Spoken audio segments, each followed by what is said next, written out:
What's going on, y'all? This is Dakoda Rollins. I'm tapped in with Smooth Studios, and this is my Smooth Session. I don't really know who you are anymore. Had the realization I was crying on the floor. I had a feeling that was going to come up.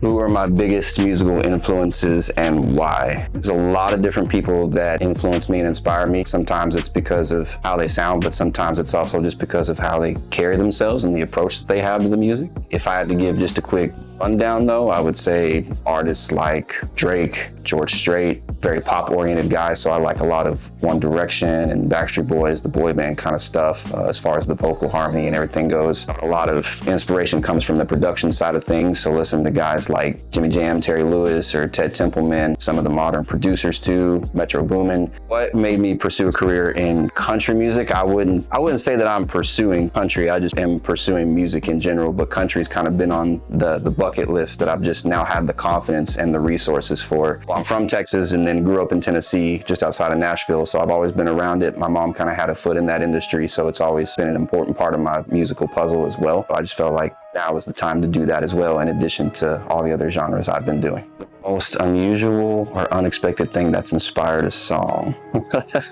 Hey, that's a great question. I have to think about that for a second. Hold on. I mean, outside of the usual stuff like breakups or just really feeling myself and all that, I guess it's a kind of a tie for two. One, I wrote a song about a young lady that I saw in a coffee shop that I didn't get her name, didn't know her, didn't know who she was, but I just thought she was really stunning and kind of wrote a song from the perspective of like, what if I would have said hi, what would have happened? So that was, kind of a little quirky thing. But then there was also one that I wrote just about like a really good gym session I had. It's just called Flexing. And so it was like a bunch of workout terminology that got flipped into a trap song, like a hype song, but never ended up putting it out. But those are the two that are, I guess, the most out of the ordinary. Do I start with lyrics, melody, or concept when writing a song? It just depends on the day, really.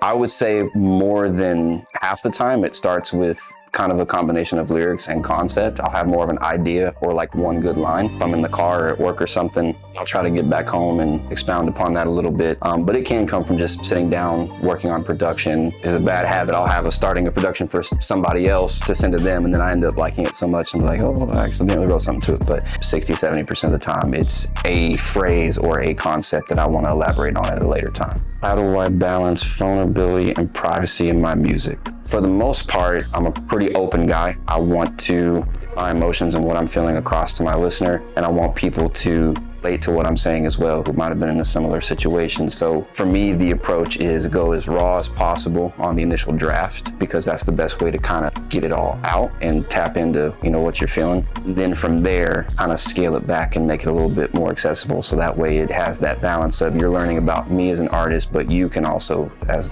someone in the audience, it has replay value for you, because you don't want to put it all out there, but you want to also help people that aren't musicians understand that you're a human as well, when you go through stuff. What's up, y'all? This is Dakoda Rollins, tapped in with Smooth Studios, and that was my Smooth Session.